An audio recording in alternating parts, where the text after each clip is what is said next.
Welcome back to the Fantasy Rugby Draft podcast. Thanks for downloading and listening. I'm Bruce Wilkinson, and joining me in the booth is the man primarily made of moss, Nathan Mossman. It's been a while. How are you? It has been a while, yeah. I think we need to start with a round of applause because there was a little piece of history on the weekend. Do we have a round of applause noise? Oh, that's right. We don't have any sound effects whatsoever anymore, do we? Right. Oh, never mind. Anyway, so yeah, hats off to Nick Sturzaker, who put up the biggest negative amount of points ever in fantasy rugby draft. So minus 23, took the record by good margin. I think the next best is minus 17 or something. So, yeah, well done, Nick. Yeah. Great effort. That blew out quite a few matchups. I've got a separate separate league that I'm keeping a track on. Is this guy that's drafted purely gingers into his team, and Nick Sturzaker is obviously shining light in that team. Wow. Yeah, he took a bit of a hiding. Because I mean, yeah, absolutely. Because you get negative scores come up from time to time, but this being the positioning of this match, people would have gone into reverse to lose from a seemingly unbeatable position, which would just be an absolute heartbreaker. But yeah, and he did it in style too, because it wasn't. He scored in every negative category that it was possible to do. So. He obviously the two different flavors of cards. He gave away penalties. He conceded turnovers. He missed tackles. He did it all. He really just is an outstanding. He's like a triple threat. It's like everywhere. Oh dear, Nick Sturzaker. Oh, if it was possible for him to bowl a few wides or something, he would have done that as well. Or given away a few extras. Something. It is an interesting point you raised though, because this isn't the first time we've seen 2 yellows and a red, right? So. Bowden Barrett as well, and a couple of people quite rightfully asked the question, should it be 2 yellows or should it be scored a yellow and a red, and how is it scored? And so we take our lead obviously from Opta, who scored as a yellow and a red. Yes, which I think is the right way to do it, because it's clearly more of a penalty than 2 yellows, because you actually don't come back on the field. Yeah, that's right. So you're off the field. I think that obviously needs to be factored in. Yeah. It's actually quite interesting looking back through the list of negative scores too. Just the one that really caught my eye, which I thought was brilliant, as you expect, there's obviously a lot of cards involved, but there's one with the Bulls front row where no cards were conceded and still managed to give away some minus 16, 17 points. On the back of minus 22 in penalties, that's a great effort. When you consider how much, so when you consider how much play there actually is, live play, effectively they're just giving away a penalty every couple of minutes, which is just, is more than careless, to be fair. Jeez, I tell you what, if Paddy O'Brien and the International Referee Committee is looking at that, goodness gracious, no yellow cards, but 22 penalties given away, I'm not sure that they'll be too pleased with that. That's a nice we lead in to chat about stats, because in this podcast, we're not gonna do a review of Game Week 9, and we're not going to do a preview of Game Week 10 as per such. We're gonna have a look at some stats thus far from our resident stat man, Mossman, and run the rule over a bunch of players that may or may not get you home, some strength of schedule stuff, and a little bit of position analysis. No Facebook Live this week. If you want to send through some start bench questions, then flick it through. And Twitter's probably the best way to do that. And we'll answer your questions on there. Also, Fantasy Rugby Draft Hall of Fame is also a good place for that. A lot of folks putting injuries and asking similar questions around who should they start, what should they trade, when's this player coming back, that type of thing.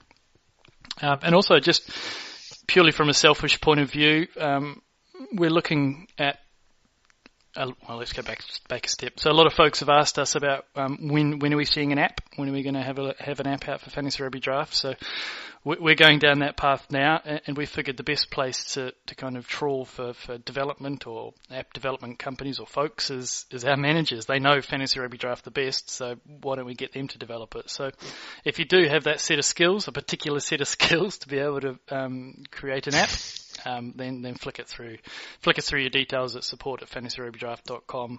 And yeah, even if you're just working for a company or if you own a company yourself, happy to hear from you. Or even out of university, you've got the skills, we want to hear from you. It'd be great if we could get an app running, just make it that little bit easier for you guys to do your day-to-day running.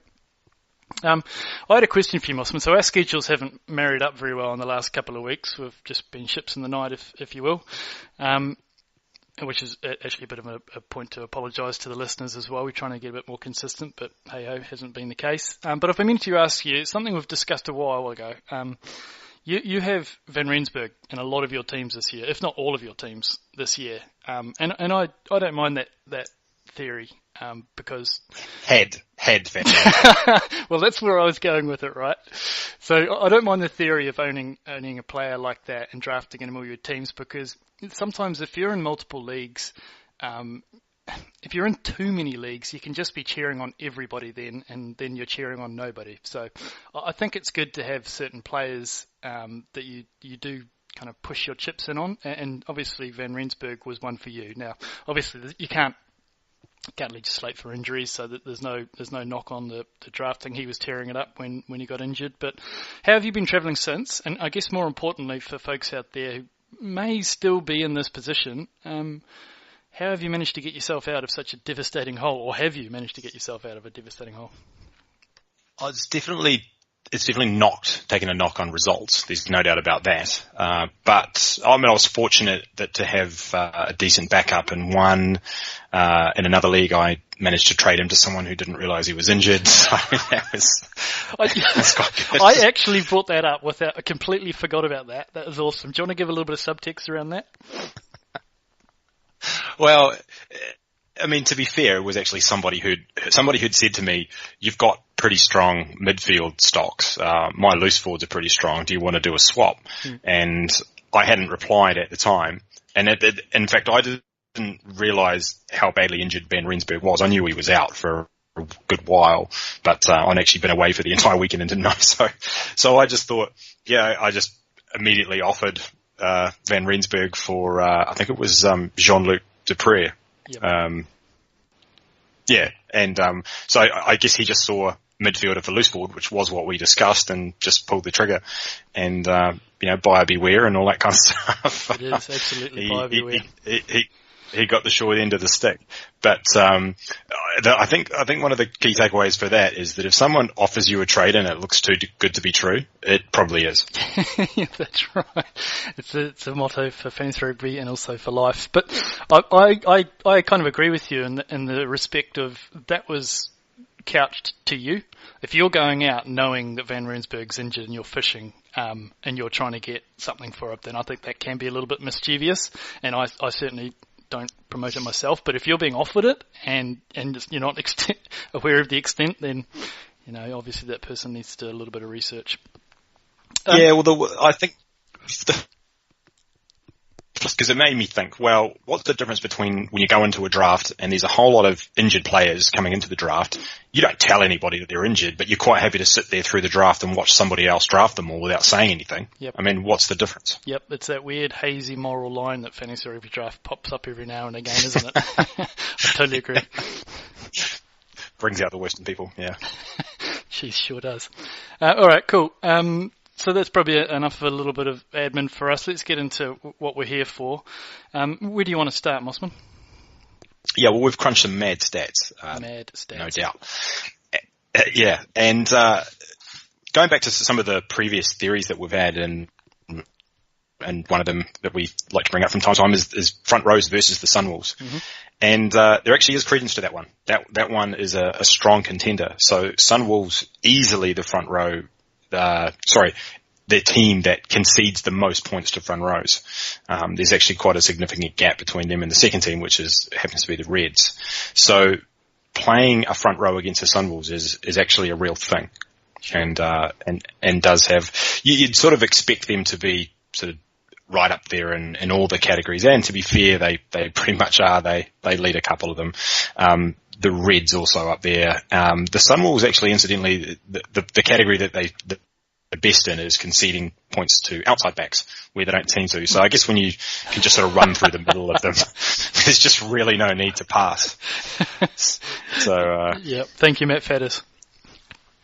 Yeah, exactly. So so there's one thing that we looked at, and that's obviously the points conceded by different teams, and some of just to throw a couple out there. So the team that's concedes the most points to outside backs is actually the Cheetahs.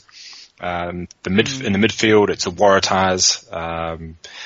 And then the others, I don't think and obviously with any of these things, you have to take it with a certain pinch of salt, because there'll be fixtures where they've just come up against certain players that have, just absolutely dominated. And that's going to happen, so, can't read too much into those. But what I've done is taken some of this and actually look at it in terms of what are the fixtures that teams have coming up. And so who has the easiest schedule in terms of how many points these teams tend to score or have given away over the season on average. Right. Right. So, if we have Let's take a step back. I'll ask you a question. I've got one here. So a lot of people look at that, and you look at, say, the Sunwolves. Obviously, they're playing, let's go the Chiefs this week. And so the Chiefs front row. Whereabouts on the list, or how much weight do you think you'd put in that over, say, the top front rows? So looking at the Lions and looking at the Blues, looking at maybe the Brumbies, is it at that point where you're looking at maybe after the top 4 or 5, the Hurricanes obviously, the top 4 or 5, that then you start looking at the matchup, or do you push your chips in and just say, look, this is so glaringly large, this figure that I've got in front of me, that it doesn't matter. I'm putting the Chiefs front row ahead of everyone. So on a week to week basis, you mean? So let's say you had one of those other front rows this week. Yeah. Would you play the Chiefs ahead of them? Is that what you're asking? Yeah. I would. Okay. Yeah. All right. Fair. Yeah. Okay. No, that's what, because I think now obviously you don't want to cut the Lions front row for the Chiefs, but if you've got a spare spot and you don't have too many Bulls and Hurricanes players that you're clogging up your bench, then sure, go for it. Okay, let's have a look at the other ones.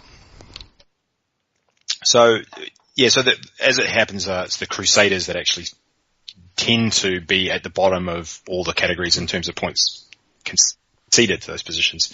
So you're not getting a lot of change out of the Crusaders, which I guess doesn't come as a massive surprise. No, it'd be interesting to see if that translates when they're away from home as well, when they're away from New Zealand. Yeah, that's right. Yeah. So looking at that schedule, the strength of schedule, and then also looking at the fixtures that teams have over the finals week. Mm-hmm. So I've kind of taken both of those things into account. So the fixtures I've got left, what is that strength of schedule like, and also the fixtures I've got at the end, and try to distill that into a list of teams and their positions that I think are worth looking at. And so we'll start with some of the good ones. Now, the Jags feature prominently in a lot of different categories, and so starting right at the back, the outside back category, they definitely look like the best option there. Which immediately, I'm laughing because I saw some of your ads this morning, and I was a little bit curious as to where they were coming from. But go on. Right, sure. And so I think when I look at it, I mean, Mignano, is it Mignano? Yep. Yeah, we'll work on the pronunciation, but he's right up there in terms of points per minute as well, which is actually another thing that I looked at. So I looked at the points per minute that players have been scoring, because there's the total number of points and there's the points per game, but sometimes you don't get a true reflection. So he's right up there, and so quite like him, but also like Cordero a lot, and I think Cordero is somebody who is probably gone a little bit out of favour because he hasn't had an amazing season so far, and he's missed a few games, and I think he's someone that you probably could go out and trade for. And so I think, given all of those factors, I actually think that Cordero is somebody that's definitely worth making a target out of. Interesting. Yep. Good shout. Nice. Yeah. Now, the outside back categories, other than that, the teams that have the best schedule and also don't have bad fixtures are the Kings and the Sharks. But when I look at those teams, there's no one in there that I'm finding particularly inspiring. Mm-hmm. I'd like to know a little bit more about, so Malcolm Yar, for instance, I'd like to know a little bit more about what his injury status is. Yeah, I've seen him dropped in every single league. Yeah. And until we get any clarity on his injury, then I think that's still probably fair. But it just did make me wonder whether a speculative pickup, now that they've obviously been away on tour, they've come back, quite often they hold players back, in those situations, and they become available, and we haven't heard anything. So it's definitely a speculative one, but so from the outside back category, I think that's probably just mainly the Jags that stand out. And on the flip side, the Chiefs actually have a pretty tough run against teams in terms of the points they concede to outside backs, and they also have some pretty average fixtures in the playoffs. So what does that mean? Does that mean I'm going to get rid of James Lowe? Well, probably not, but it might mean that I'll see what I could get for Stevenson, for instance. Yep. No, that's fair. And you may be able to get an equitable player for James Lowe at that kind of level that is got a good set of fixtures that does work in, because you'll get a lot of money. He's a good high profile player, and he scores a lot of points. So a lot of folks won't necessarily look at a potential downturn. They'll just see a consistent output. And we also know with James Lowe a little bit, he does tend to peter out during the end of the season when he starts picking up a few knocks. But yeah, I think that's a good shout. Stevenson actually, just as a point of view, was our most picked up player this week. Sure, yeah. And I think people were doing that, anticipating the Sunwolves fixture coming up. But I've kind of gone the opposite way, where I think, well, maybe this is a chance for them to rest some of the top guys. We already know that Kerbalo's been rested. So I've gone and picked up Tim Nana-Williams, where I saw he's available. He's supposed to be due back around now. Obviously, they've been away on tour as well. They've arrived home. So often some of those players that have been unavailable might now be available. So he could be one. And, they're not afraid to rotate. But if I could get something for Stevenson, if I could get Cordero for Stevenson, and some people might be willing to do that, that's something that I'd definitely look to do. I reckon a lot of people would do that. I think it's a really good shout. I think that's a great suggestion, because I think, as you said, Cordero is under the radar, and Stevenson is, we've just looked at the stats over the last couple of weeks. He's a big pickup. He's top a lot of waiver wires. I think it's a good shout. Yep. So, moving on to midfielders, the Jags again feature, which, like I said, they're going to feature quite prominently in a few different categories. De La Fuente is probably the leading proponent, you'd have to say, in that midfield. He's not, I don't know, is he still considered a sort of a surprise packet? He's right up there as far as points scored goes. Whether you could pick him up kind of under the radar, possibly. But anyway, but the other team that has a really good schedule and makes me think about Sonny Bill Williams, and obviously he's been out for a long time. I think he's looked okay since he's come back, but I think the way the All Black selectors are possibly pushing things, I think he'll get a lot of game time. So I'm kind of less concerned now about his position in the team. I think range is basically an afterthought. So I think you're going to see a whole lot of Sonny Bill between now and the end of the season. Yeah, sure, that's pretty good. So you just cut out a little bit briefly there. I'm assuming you said the Blues have got a pretty good run in, and Sonny Bill is a good push. Yeah, and something about bank sponsorship or something. Yeah. Did I actually cut out? Yeah, you cut out just when you said, I assumed you said the Blues have a pretty good run of fixtures. You don't think I saw the team today, so we've got Moala at 13, and I see Nano being benched, which is great news. And Rico Ioane on the wing. So it sounds like what you're suggesting is true. They're going to get Sonny Bill Williams.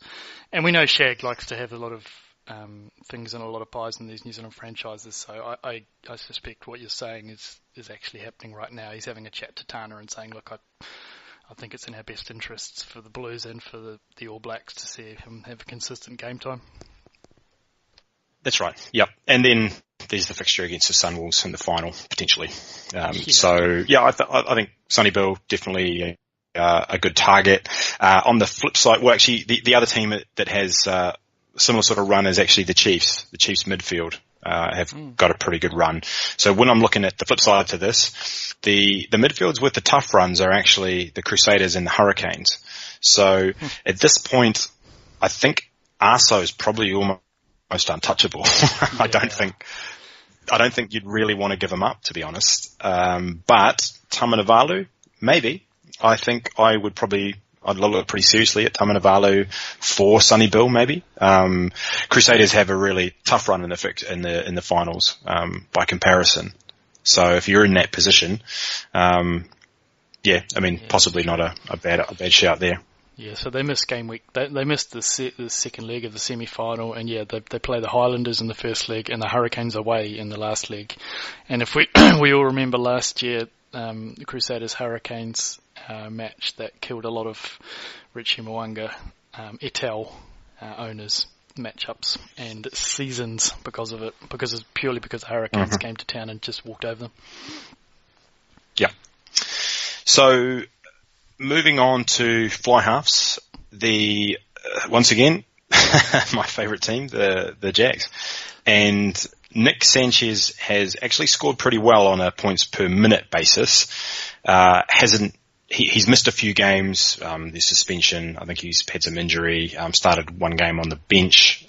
So he's been a little bit up and down from that perspective. But the run-in is really good, and like I said, points per minute has been good. So I think getting back home, and I think they play majority of their games at home from now on. I think he's someone to look out for. Yeah, exactly. So.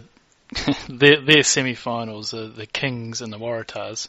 So tough matchup in the Kings, easy in the Waratahs. And then the Rebels in the final. So yes, please.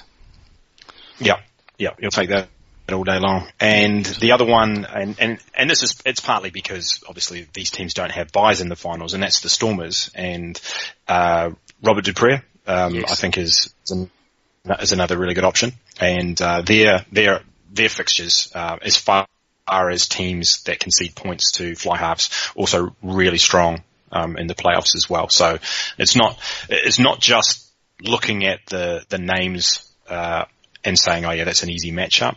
It's also coupled with the fact that these teams actually do concede a lot of points to the position as well. So that's another reason why Bob DP is a good option. Going back to Nick Sanchez just quickly on that point. Sure.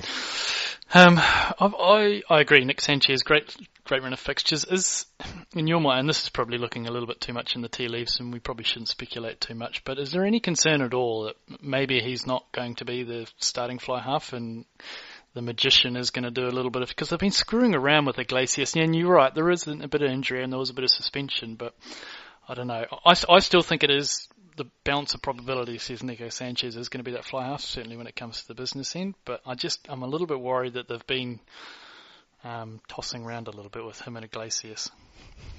Yeah, no, you're right. They absolutely have. My perception, whether it's right or wrong, is that they tend to rotate a little bit more in away games or in the tours.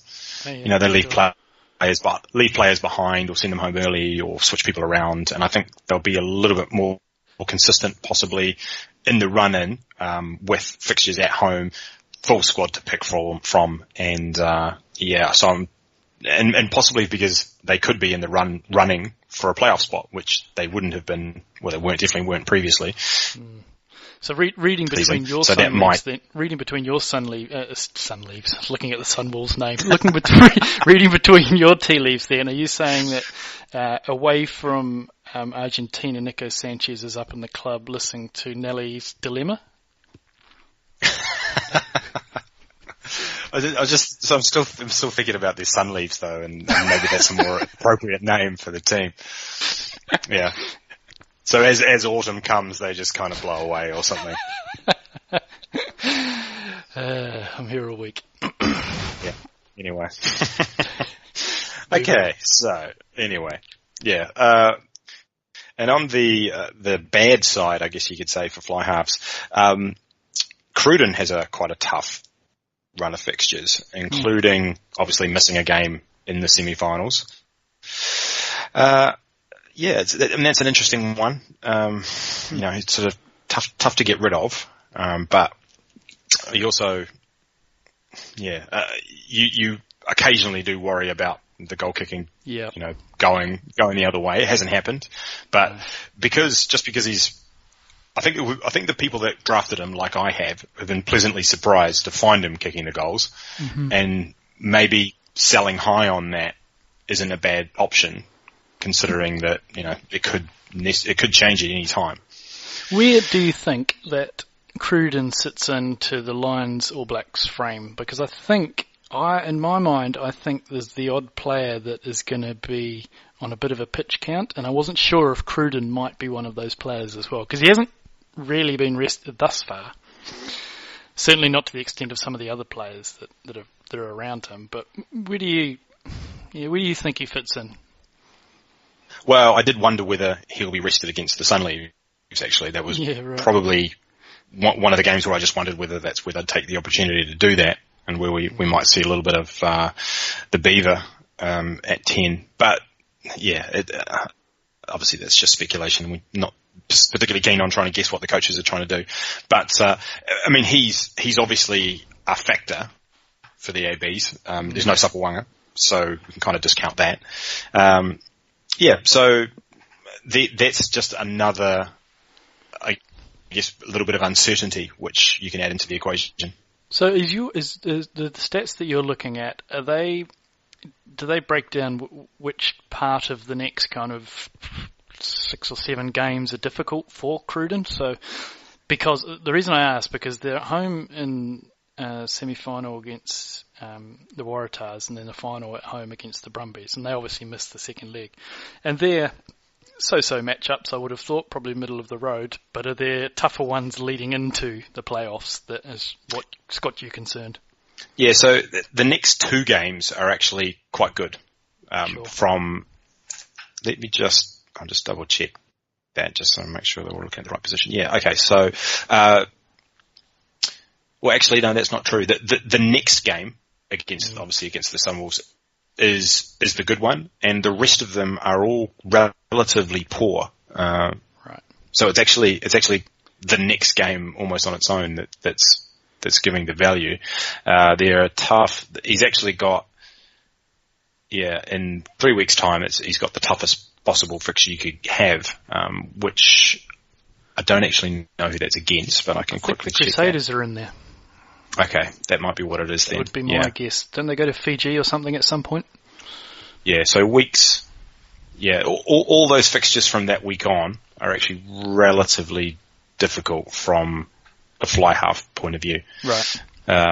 And then the actual fixture in the final itself. So, I mean, like I said, I'm not saying, Cruden is a dud and you got to cut him. I'm just saying that if you could get something perhaps a little better, a little bit more advantageous, that it's something that's worth thinking about. Someone like Jack Debrashini or Jackson Garden-Bishop, that type of player? Absolutely, yeah. Actually, well, at the opposite end of the scale, the team with the best, I guess, strength of schedule against fly halves is actually the Lions.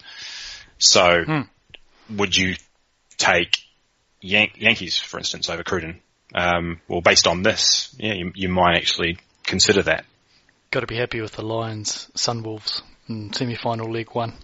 Yeah, that's right. Yeah, and their games leading into that are better as well. I mean, you might even be able to spin it and get 2 players together and package it in a way that Cruden is the best player in the package, and get something, an upgrade in the second position. Mm-hmm. Yep. And and from your perspective, you're thinking, well, I'm actually not downgrading from Cruden to Yankees, but the guy you're trading with might think that you are. Yep. So, just something to think about anyway. Yeah, that's good. All right, so let's. Is that fly halves done? That's fly halves. Yeah. Moving in one. So, so halfbacks, and obviously you take all this with a pinch of salt because they're not generally a high scoring position, but the team that has the best run in is actually the Waratahs, and there's very few bright spots for the Waratahs, and they actually feature pretty heavily in the categories of being scored against. But we know Jake Gordon now. We've seen him a little bit, and they bang the drum about him being this try scorer, and apparently he's done it all through the grades and all that kind of thing. And he's put up big games, and so he's actually, based on strength of schedule, there's some potential there. Now, I'm not going to give away a top player to get him, but what you might do is that you might be able to give a player in another position, or have him sort of there as a backup, if you can afford the bench spot. So it's an interesting one, Jake Gordon. So the Waratahs team has just been named, and obviously they had a little hiccup in the weekend, and the knives and the pitchforks are out for Gibbo. He brought the rope to training again today. Did you see that last week? I heard about it, yeah. Big kind of fireman's rope, and they all kind of trotted in like an SAS camp with it above their heads, and I believe it was supposed to signify unity or team togetherness or something like that. He brought it in again today, but he also has brought in a new halfback. So Gordon drops out of the 23 altogether, and Phipps is starting. So it's the text around it is saying that he's rested. I haven't had enough time to actually digest and dig a little bit deeper and see if there's anything more there, but little fly in the ointment for Jake Gordon owners this weekend, to say the least. Yep. Okay, so let's completely ignore all that. So when you said you brought a rope in, I thought maybe there was going to be a lynching or something, which possibly might happen too. Yeah, that's true. So halfback's not really a position they want to dwell too much on anyway, because I just don't think it's too significant. There's the top guys, there's the Pulus and the TJ Perinaras of the world, and really that's kind of about it. Never owns much of a muchness. The only other name, and it's a real outlier, is Ian Pryor, and that's just because the Force have some really good fixtures for a halfback. We saw him kicking last week until John O'Lance came on, and then he stopped. So outside of that, he's probably not adding that much value. So it's just an interesting name, but not somebody that I would actually say, hey, you need to go and get this guy. So you were looking at the Hawaii as having a pretty good bunch of fixtures coming up as well, and one player that is on the verge of coming back is Lendaho. So I think most of your leagues and folks that are listening to this have probably clocked onto that, and someone's rostered him in the last few weeks, but just take a quick look on your waiver wire and check to see if he actually is there and unowned, because he should be rostered. Mm-hmm. Okay. So loose forwards, Jags again. So it's going to be the Lanzanas and the Materas of the world, Centauro. Yep. They actually brought in a few new guys on the week. Did pretty well. Baez looked pretty good. So it might be a case that on a week-to-week basis you can kind of rotate through these guys a little bit, because they tend to be on the waiver wire. But the fixtures are good, so they're another team that's worth looking at.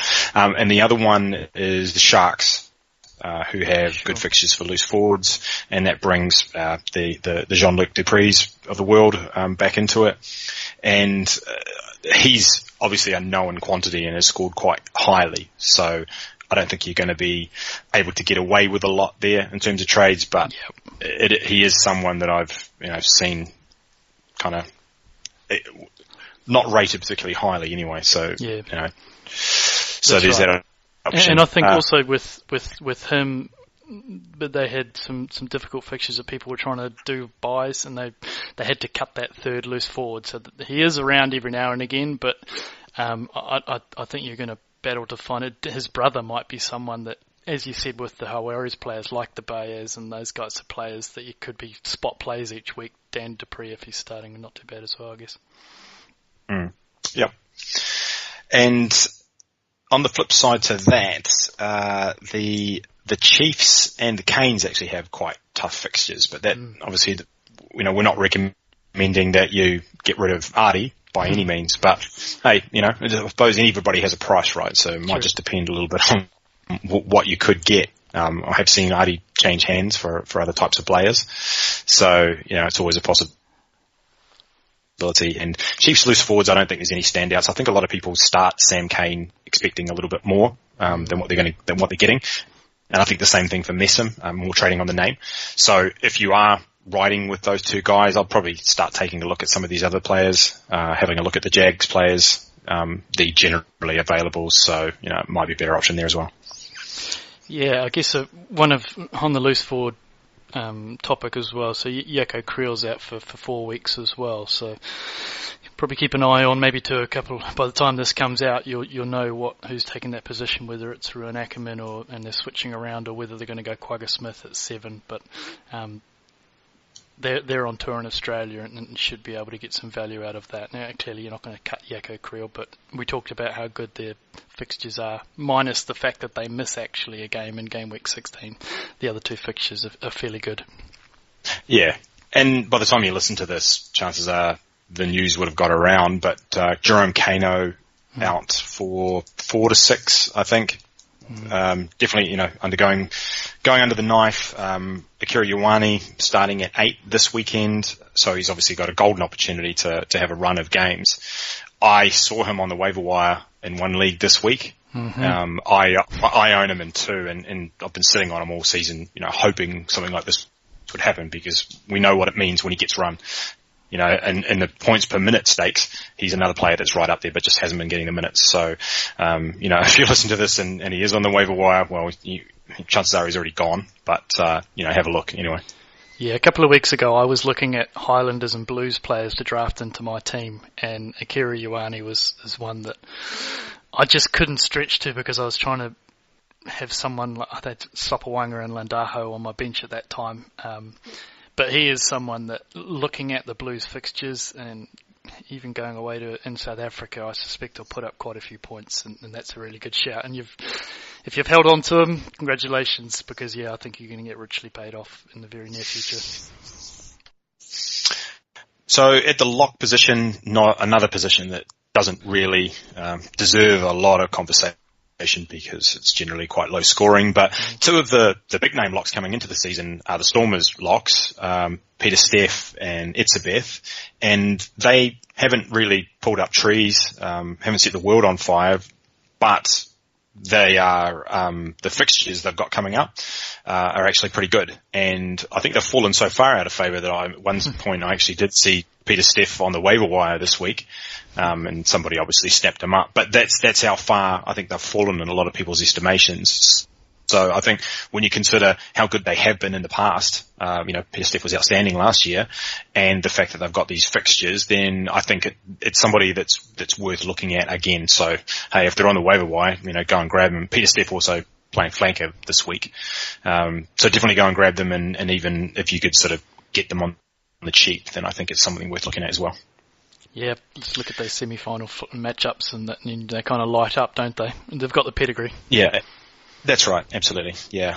And going on to front rows, so there's an interesting one, because I think it's probably the first real big name kind of casualty that I'm suggesting that you might want to look at trying to get rid of, and that would be the Canes.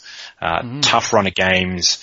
We don't know what's happening with Dane Coles. No word coming out. Haven't really inspired. I think if you could get somebody else for them, then, you should do that trade, especially if you could do, like I was suggesting earlier, like give the impression that you're giving away a whole lot and try and, get a little bit more, maybe as part of a package. And the team on the flip side that has the best fixtures is the Blues, and obviously with a great fixture in the final, because as we've said previously, you will play your front row against the Sunwolves. That's who they're playing in the final. So, would I do Blues Canes? I think I probably would at this point. I'm just, I don't know what's going on with Coles and what that worries me a lot. And that worries me a lot, the Dane Coles, especially with the Lions tour just on the horizon. That's right. Yeah. I mean, they're keeping it very close to their chest. I'd imagine it's, it could be something quite serious if they're not telling you it's anything. So who knows? But, they're obviously heavily reliant on him, and I think I'd probably sleep a little bit better knowing that I had the Blues there, especially if I was in a position where I was almost guaranteed a final spot. I think the Blues are in a better position going into that. So, question for you then. So I had the opportunity to get the Blues front row this week for actually Jean-Luc Dupree at the same time, but I had the Stormers front row. So I kind of held tight, because I thought that the run of fixtures and also Dupree's run of fixtures a little bit later probably meant that I'm better to sit and hold as opposed to getting the Blues front row. What were you to done in that situation? Would I have done Jean-Luc for the Blues front row if you had the Stormers front row already? Yeah, that's an interesting one. I mean, the Stormers haven't been anything special. They've got one good semi-final fixture, as far as front row goes, and the other two are kind of middling. Right. So, I don't know. It depends a little bit on what the rest of your loose forward stocks were. Yeah, I had Yako Creel out, Chris Cloete, and I've rostered Quagga Smith just to kind of handcuff Yako. Right. Yeah, I'm probably inclined to not give away a good player in a position where I'm not really making up the difference in another position. Yep, fair. No, that's where I kind of came to as well. But I do like the look of that Blues schedule. And I mean, are they the top or the second top at the moment? They might be the second top behind the Lions, but yeah, they're right up there. Yeah, that's right. Yeah. All right, grand. It's some pretty good suggestions there. I love seeing it when you actually 9 weeks is enough now to. It's not a big sample size, but you're not going to get much bigger in terms of being able to make a decision for fantasy rugby. So I think this is some pretty interesting names on that list that I'm certainly going to be targeting as well in leagues that you're not in. Yeah, you're right. I mean, there is always the influence of the sample size. And there'll be some outliers in terms of scores that can skew things a little bit, but this is, and it goes right back to the draft as well. It's just a game where you can't really do too much about the outliers, but you're just hoping that if you get the general trend right, then that will carry you quite far. And I think now is probably the time to be doing this kind of stuff, because in terms of trades, things will be going crazy in the 2 weeks, possibly 3 weeks before the playoffs start. And that really muddies the waters. So, the values are a little bit skewed, and also a player that you might normally have been, keen on just goes to another team because people are just, having fire sales and crazy things are going on. So at least there's a little bit of calm right now. And so, you can actually work a trade, you can work on it for a little while. You're not under too much pressure. Yeah, that's right. And it is a good point to note that the waiver wire is getting pretty thin. You still pick up the odd match-up play each week against the Sunwolves or the Kings or whoever the Rebels may be. But for the most part, most of the players that you're looking for are going to be owned. So you're going to have to start to pick up the phone or start sending across a few trade offers. And I guess for a few folks that haven't played the game before, we see a lot of the trades that come past our desk, and quite frankly, they're ridiculous, very one-sided. And I think it's folks that just kind of learning the art of the trade, which is a dark art. It's not easy. We've been playing. You and I have been playing the NFL version of this for probably the last 10, 15 years. So it's not easy to get a trade completed and agreed by everyone. But it's to the point where I'm almost offering what I'm happy to sell at the end. I'm not trying to go and do subterfuge where I've got like 3 players that I want to rank and then I'm aiming to get the third player off my team. The last 2 trades that I've completed were the ones that I offered first up. Otherwise, you're just going to waste a lot of time, and you're in the same league with everyone for a long, long time. And if you piss someone off, and if you really upset someone or give them, you take advantage of them in a trade, they're going to remember that. And next time you come around, you're going to be paying for it and you get 20 cents on the dollar. Any more stats you've got for us, mate? That was pretty sensational. No, not at the moment. I mean, there's always lots of little bits and pieces that you can go into, but I think there's probably enough for now anyway. Probably overdose people on stats anyway. No, it's wonderful. That's great stuff. All right. Cool. Well, good luck for game week 10. If you want to jump on, as I say, send us a note if you want to start Pinch Question at Fantasy Rug Draft. It's Fantasy RUG Draft on Twitter. Or if you've got a question, then flick it through to the email to us. Thanks for downloading and listening. I'm Bruce Wilkinson. He's Nathan Mossman. Mad Stats.